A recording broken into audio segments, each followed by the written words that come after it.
Hey guys, have you ever made a cheese sauce that was clumpy or lumpy, or worse, it broke, like all the cheese stuck together and the butter, like the fat separated? It's pretty disgusting, right? So let's talk about the 3 easiest ways to make a keto creamy cheese sauce, like creamy, luscious, that you'll want to put over vegetables or meat or whatever, or anything, or eat with a spoon. Okay, so I'm going to start with butter. Now, the recipe I'm using, and it's such a versatile recipe, is my simple cheese sauce, and it's in Keto Living Day by Day. In fact, it's on page 199. Simple cheese sauce, and I'm using cheddar today, but really you can use anything.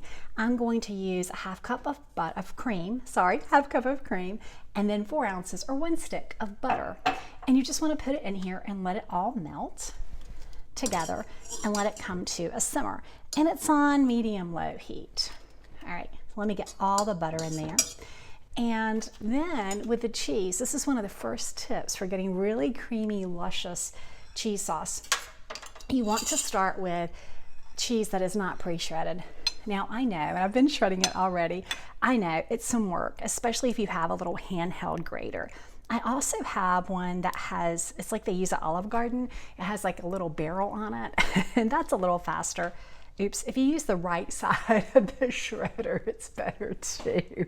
But the handheld, that has like the barrel, is a little faster. But you know what? This is super fast. It really is, because I've got to let the cream simmer and the butter simmer anyway. But it's super fast, and honestly, because we're making a cheese sauce, if I can't get all the very bottom, I'm not gonna like scrape the skin off my fingers. I'm just going to throw in that larger chunk into the pan. So I'm shredding this. Now, ideally, I would have out the shredder attachment on my mixer, on my KitchenAid. I love that thing. You can literally shred like a box load of cheese, or a box truck full of cheese in like 30 minutes. I love that thing, but I didn't want to pull that out today. You want to shred your own, because if you buy the pre-shredded, it has starches in it, and that's what will make it super like lumpy and stick together. It makes it like not smooth and creamy. So you want to avoid that. Even if you're not worried about the carbs from it, it can make your cheese sauce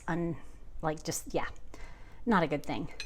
Now I'm shredding 5 ounces of cheese, and that's about a cup and a half, cup and a quarter, I think. And I'm waiting for that to simmer. And so anyway, tip 1 is shred your own cheese to avoid those little starches that'll make it clump together. The other thing is to let your cheese be kind of at room temperature before you throw it into the heat. If your cheese is super cold, what happens is that you kind of shock it. Now, I'm not using very precise terms here, but when it's really cold and you throw it into the hot pan, what happens, and the reason you get that glumpy separated mess where like the cheese is kind of glumped together and stringy, that's because the proteins in the cheese have seized. So we want it to melt nicely together instead of seizing. So we're going to let, one trick to do that is to let it come to room temperature. The third thing you want to do is to simmer this, so this is all good and melty, and then you're going to take it off the heat, and you're going to whisk the cheese in a little at a time. You don't want to dump it all in. You're going to just put it in a little at a time. Now see, I'm getting down to the end, and I can grate that a little better, but I do want to keep my thumbprints today, and so I'm just going to, that's thin enough, I can throw that in to the heat. So that's my shredded cheese, and you can see how long that took.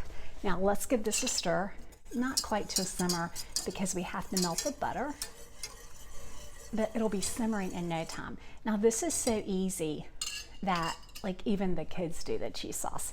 In fact, you can use this like over the oat fiber noodles, the shirataki noodles. You can use it over that and make like a mac and cheese. You can put it over fresh broccoli. You can put it over grilled chicken. There's so many things to do with this cheese sauce. Dip pork rinds in it. That's another favorite of mine.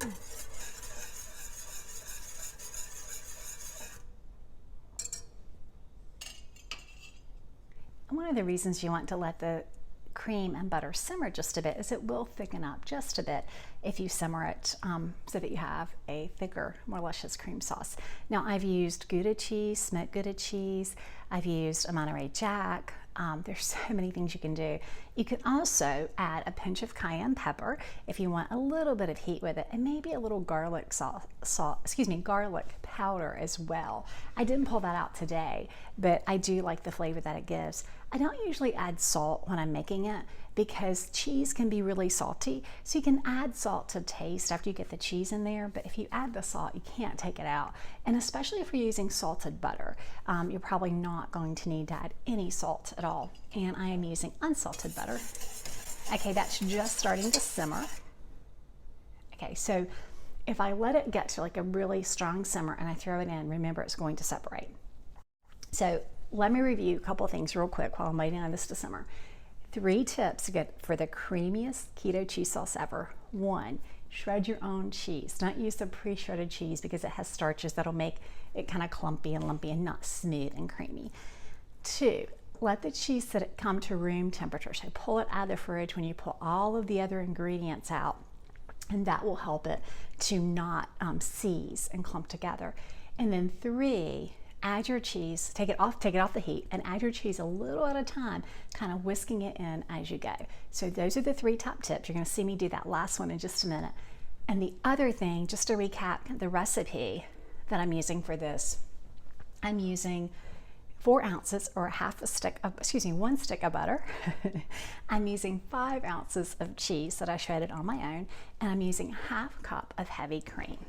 Okay, that was simmering, so now it's off the heat, and honestly this will be hot enough that it should melt the cheese.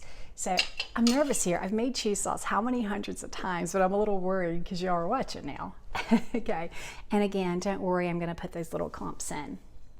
So let me put a little at a time and get ready to whisk as I'm putting it in. Okay, and I like this pan. You want a pan that has pretty even heat. I have another pan that was inexpensive, and it holds the heat and evenly on the bottom, and so you have to really be super careful there and keep whisking. Okay. And I'm being more careful with this than you really have to be because I don't want it to clump up. Let me just get all of that in there, and then I'll go to the bowl. And the temperature is lowering every time I add cheese, so I have to be less and less worried about it clumping on me. Okay. And if you do this and the cheese doesn't melt well, you can put it on low heat again. Here we go. If it breaks, there's not much you can do besides throw it out and start over. And I put maybe a little too much in there, but I think it's working. It's melting. Grace will reheat cheese sauce, so let's talk a little bit about that. Grace likes to put it in the microwave. And what happens with that, the microwave zaps it with pretty high heat. And when it zaps it with high heat, it separates. So the other day she said, "Mom, what do I do? This is separating on me." Well, what you want to do is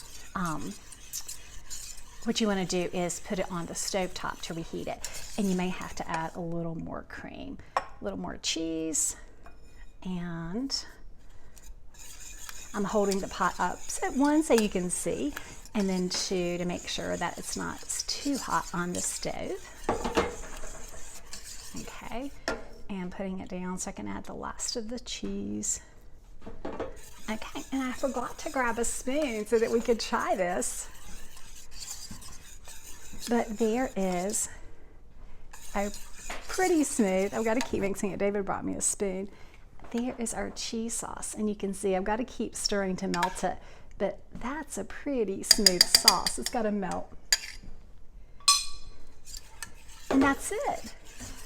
That's how you make a cheese sauce that doesn't break. I hope if you try the creamy cheese sauce that your family will enjoy it too.